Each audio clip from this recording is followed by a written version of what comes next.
미래를 보는 창, JTB. 안녕하세요. JTB J입니다. 오늘은 시장 구조가 바뀐다라는 주제로 진행을 하도록 하겠습니다. 먼저 이제 앞으로 점점 더 시간이 가면 갈수록 소상공인들의 설 자리가 사라질 것으로 저는 예상을 하고 있습니다.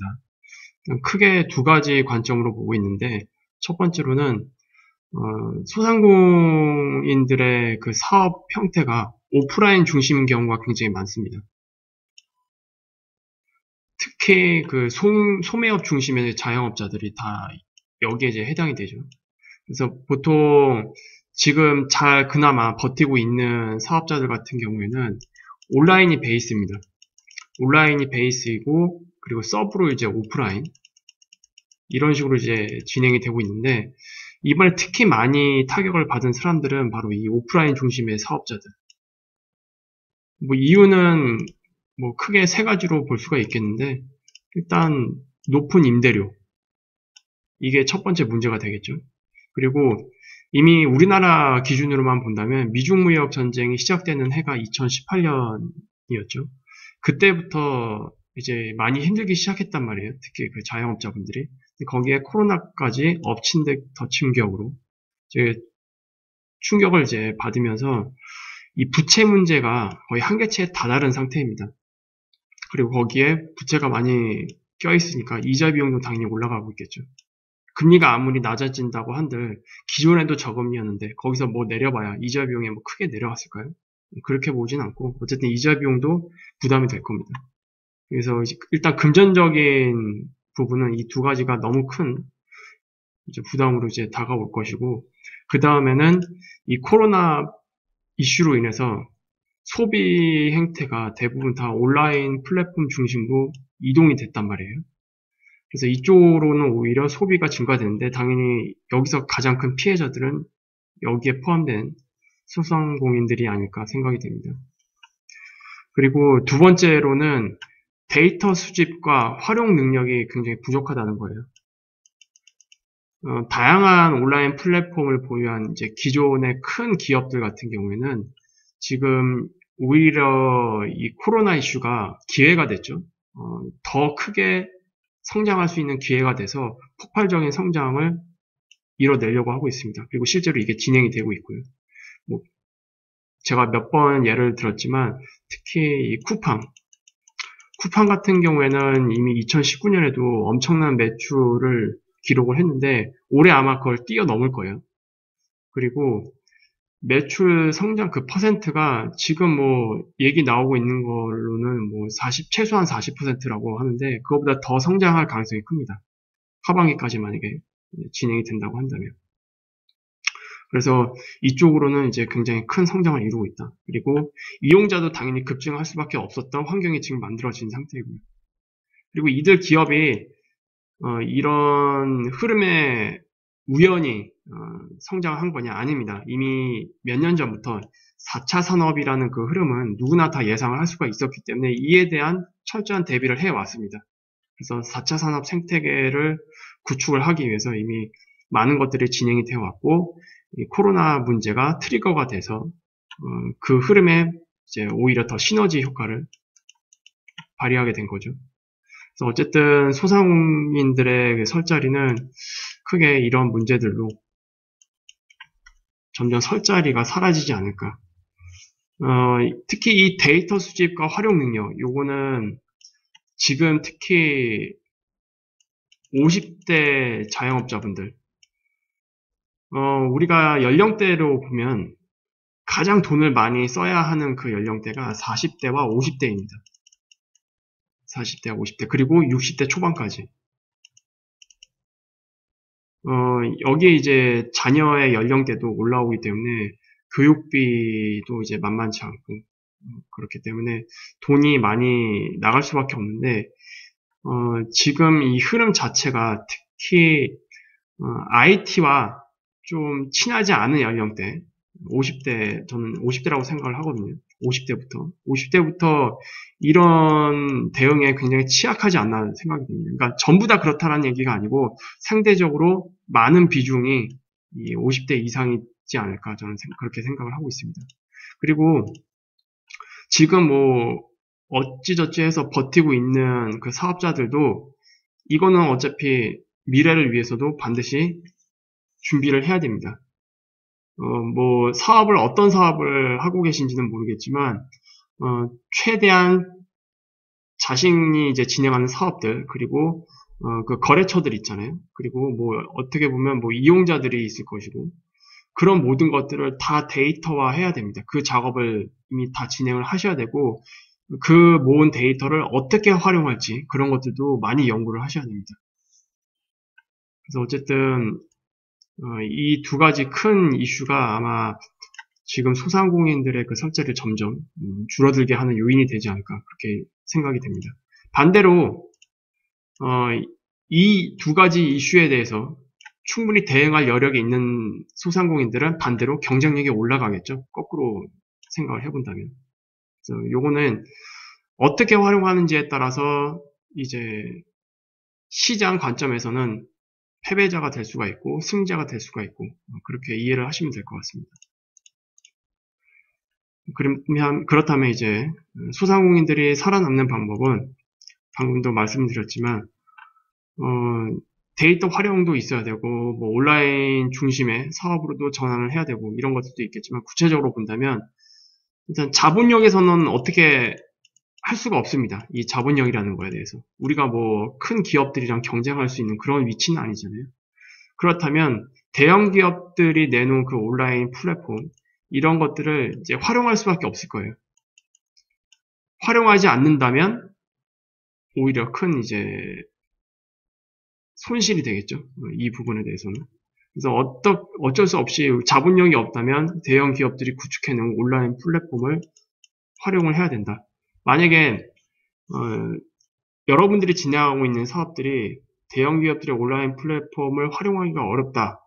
그래도 활용할 수 있는 그 연결고리를 찾으셔야 됩니다. 이게 결국 이용자들의 그 노출 빈도랑도 연관이 있을 수밖에 없거든요. 그래서 어떻게 해서든 방법을 찾으셔야 됩니다.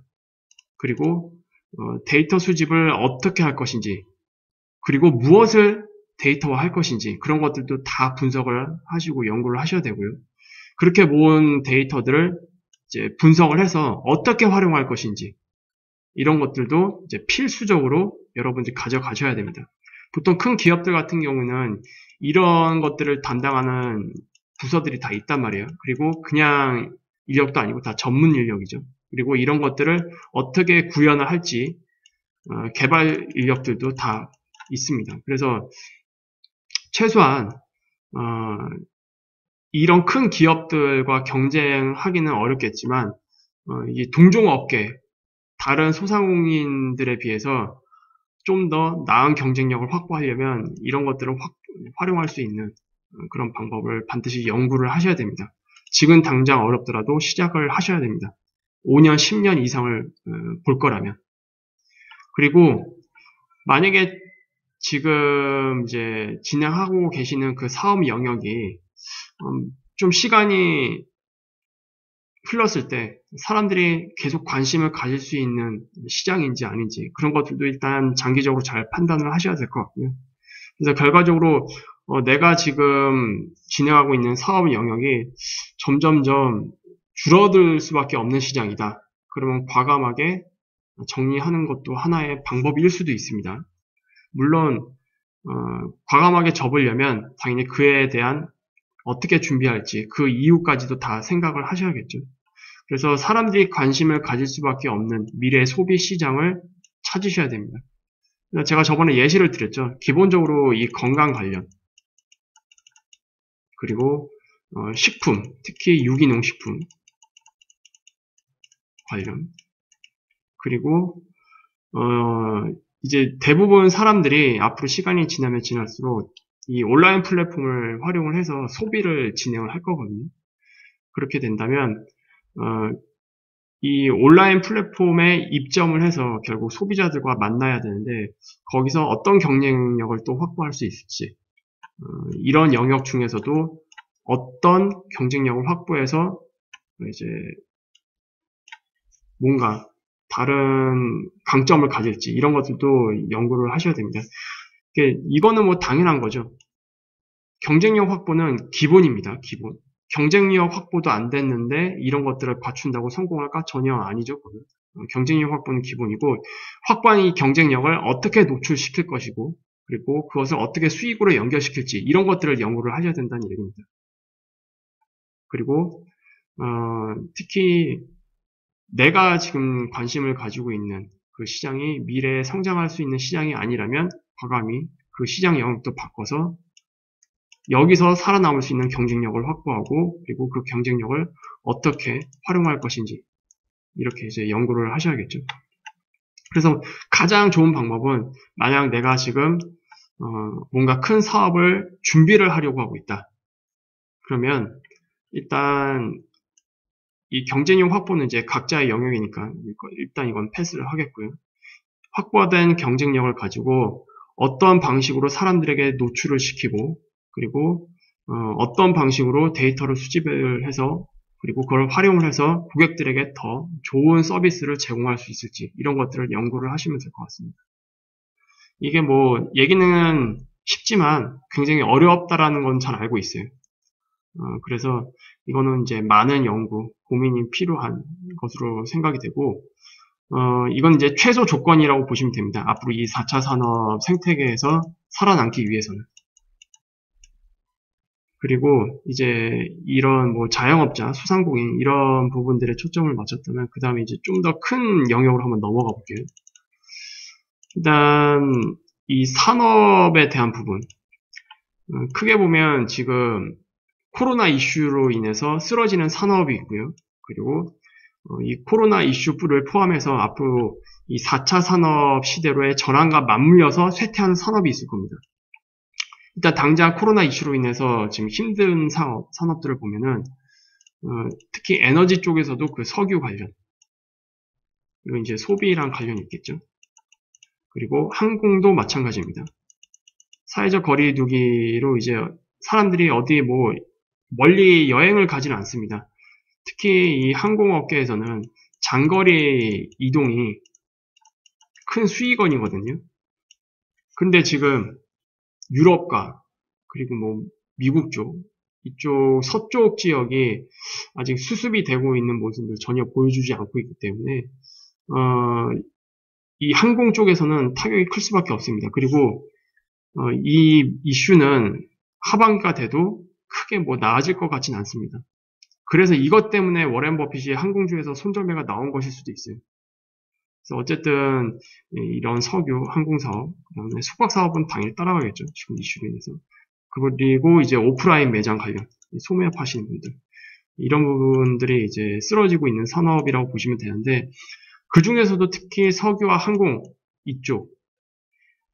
이쪽은 이게 코로나 이슈로 쓰러지고 뭔가 대체할 수 있는 것들이 나중에 나오면 상관이 없는데, 이거는 어떻게 할 수가 없습니다. 이게 쓰러지면 그 국가의 기간 산업도 그냥 같이 무너지는 그런 방향으로 갈 수밖에 없거든요. 그래서 지금 뭐 당장 수면 위로 올라온 건 아니지만 석유 사업 중에서 이제 반드시 살아남아야 되는 그런 기업들이 있잖아요. 그 각각 그 나라들 보면은. 그리고 항공 사업도 마찬가지입니다. 그 국가의 많은 부분을 책임을 지고 있는 항공업계가 쓰러지게 된다면 이 충격은 어떻게 할 수가 없을 겁니다. 그래서 이 두 개의 영역 같은 경우에는 국유화가 진행이 될 수도 있습니다.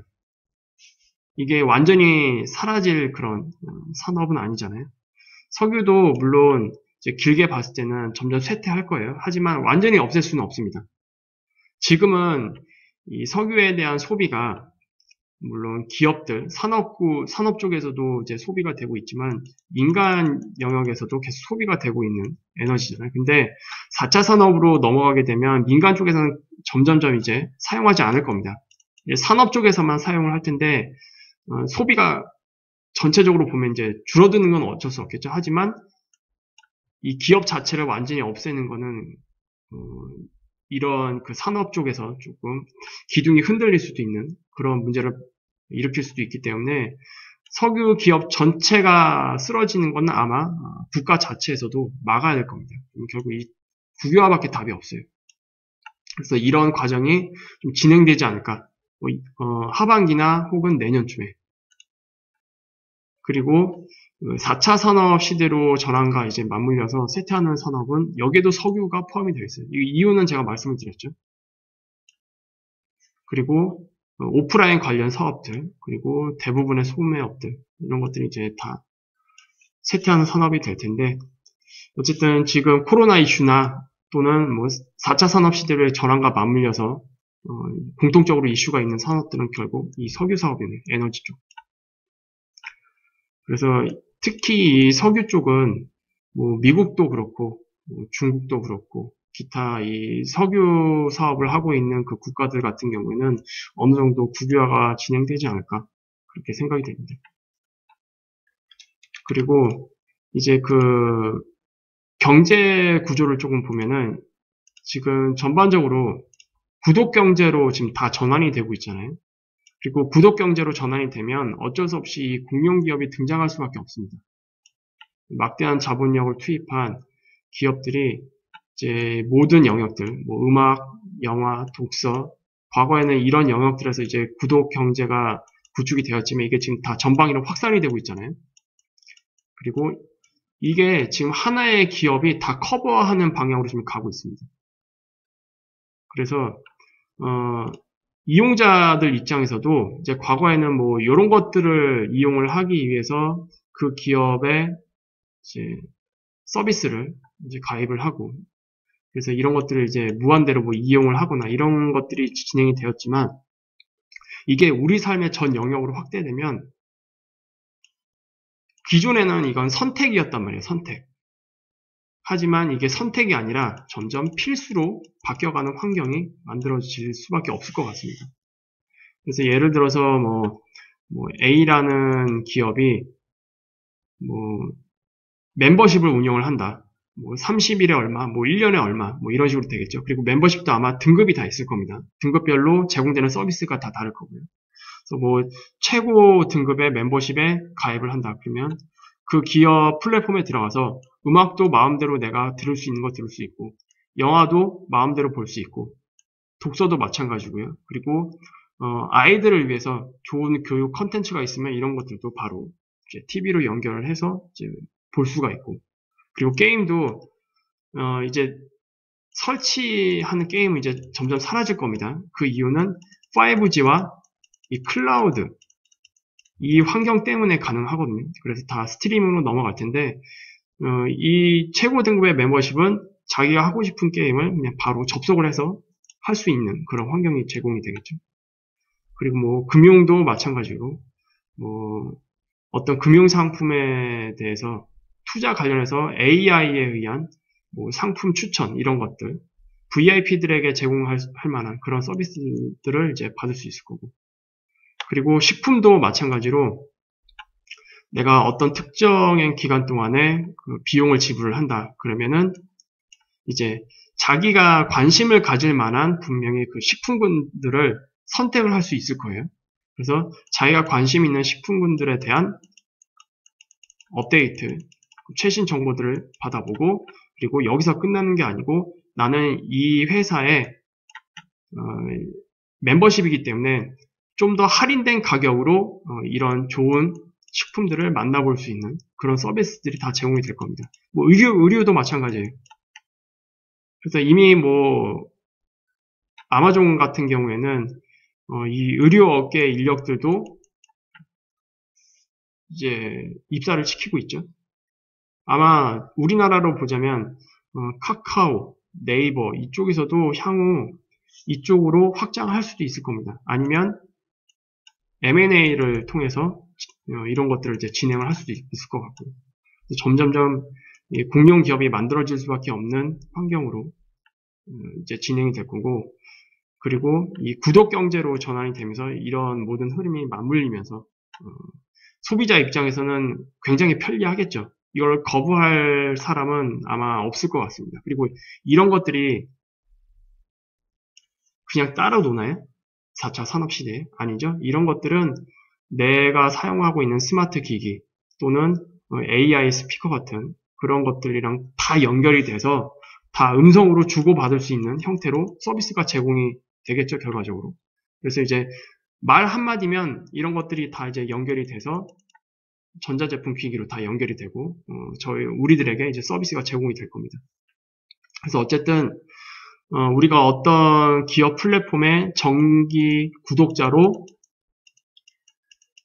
가입을 한다. 그러면 이 구독 비용을 이제 어느 정도 내긴 내겠지만 그 구독 비용을 상회하는 혜택을 우린 받을 겁니다. 그러니까 거부할 수 없는 거예요, 이 서비스 자체를. 그리고 이런 것들이 점점 전자제품, 전자기기, 그리고 심지어 옷, 자동차, 가구 이런 영역들로 이제 확산이 될 거고, 이것까지 만약에 하나로 묶인다. 그러면 사실상 우리 인간은 하나의 플랫폼에서 이 모든 것들을 다 진행을 하는 겁니다. 근데 여기에 있는 이 영역들이 그냥 우리 삶 자체죠. 어떻게 보면. 우리가 소비하고 있는 영역들이 다 들어가 있는 겁니다. 여기. 그리고 여기에 배송까지 연결이 되면 우리는 집 안에서 밖으로 나가지 않고 모든 것을 다 해결을 할 수가 있을 겁니다. 그래서 지금 이 구독경제로의 전환, 그리고 이 과정에서 공룡 기업들이 등장할 수밖에 없고, 그래서 이 소비 시장 자체가 이제 이런 방향으로 나아갈 수밖에 없다. 그럼 반대로 소매업자들 그리고 소상공인들 굉장히 살아남기 힘들겠죠. 굉장히 살아남기 힘들 겁니다. 어떻게 해서든 이 대형 기업들의 플랫폼을 이용할 수 있을 만한 그런 사업들로 전환하는 게 좋겠죠. 물론 여기서는 대형 기업들이 제공할 수 없는 것들이 있을 겁니다. 특히 이 식품 관련, 그리고 의료 관련, 그리고 뭐 게임 관련 이런 것들은 이 기업들 자체에서 제공하기보다는 이 기업들의 구축해 놓은 플랫폼 안에 이런 것들이 이제 입점을 하면서 이제 고객들에게 맞춤 서비스로 제공되는 형태가 되겠죠. 근데 이런 것도 불가능한 산업이다. 정말로 살아남기 힘들 거예요. 그래서 어떻게 해서든 이런 온라인 플랫폼에 같이 공생을 해서 살아남을 만한 사업을 하시는 게 맞다. 저는 그렇게 생각을 하고 있습니다. 그리고 미래의 산업 구조를 이제 전반적으로 좀 정리를 해보면 결국 국유화 될 건 국유화 될 거고요. 그리고 여기에는 일몰 사업도 아마 포함이 되겠죠. 쇠퇴하는 산업이지만 그래도 계속 유지해야 되는 산업들이 있을 거예요. 그런 것들이 이제 국유기업으로 전환이 될 가능성이 있고, 그 외에는 이제 공룡 기업들이 모든 영역들을 다 차지하지 않을까. 그리고 여기는 이제 기타로 해놨는데 이거는 뭐 모르겠습니다. 어떤 영역이 될지는. 그리고 이제 향후 제가 전 세계적인 구조 조정이 한번 온다고 말씀을 드렸는데 M&A가 가장 활발하게 진행되는 시기가 바로 그런 시기입니다. 심각한 불황 시기. 왜냐 이때는 기업들의 가치가 완전히 바닥이잖아요. 그래서 자본만 있다면 굉장히 좋은 기업들을 싼 가격으로 매수를 할 수가 있습니다. 그래서 이때 M&A가 굉장히 활발하게 진행이 되는데 향후 전 세계적인 구조조정이 진행이 될 때 아마 이제 앞으로에 있을 그 구조조정은 자본력을 가진 그 기업들 입장에서는 엄청난 기회거든요. 그리고 이 기회가 향후 20년, 30년 이상을 바라볼 수 있는 그런 마지막 기회가 될 겁니다. 왜냐, 이 4차 산업이라는 게 한번 구축이 되면 이 구조는 뭐 10년을 바라보는 게 아니라고 했죠. 20년, 30년, 40년 굉장히 길게 바라봐야 되는 산업 구조고 한번 그게 구축이 돼버리면 그걸 깨기는 굉장히 힘듭니다. 그래서 이제까지도 이런 불황 시기에 많은 M&A가 진행되긴 해왔지만 앞으로 있을 이 불황 시기에는 특히 엄청난 M&A가 진행이 되고 제가 계속 강조해왔던 세 판짜기가 다 진행이 될 것으로 예상이 됩니다. 그래서 뭐 지금 많은 힘든 자영업자분들이 계신데 일단 지금 당장은 뭐 힘든 건 어쩔 수 없겠지만 일단 미래에도 같이 생각을 하시면서 이제 많은 고민을 하시면서 미래를 준비하는 그런 기회를 삼으셨으면 좋겠습니다. 그래서 오늘 영상은 이 정도로 마치도록 하겠습니다. 유익한 영상이 되셨다면 구독, 알람, 좋아요 부탁드리고요. 이제 지금 시장이 예측이 좀 어렵죠. 지금 계속 코스닥도 상승을 하고 있고 상승 추세가 전혀 꺾일 기미가 보이지 않는 그런 상황인데 그만큼 대응하기도 어려울 겁니다. 예측이 어렵기 때문에 도대체 조정은 언제 나오는 건지 아니면 또는 도대체 언제까지 상승하는 건지 고민이 많으실 텐데 지금은 일단 추격 매수하는 거는 저는 계속 반대하는 입장이고요.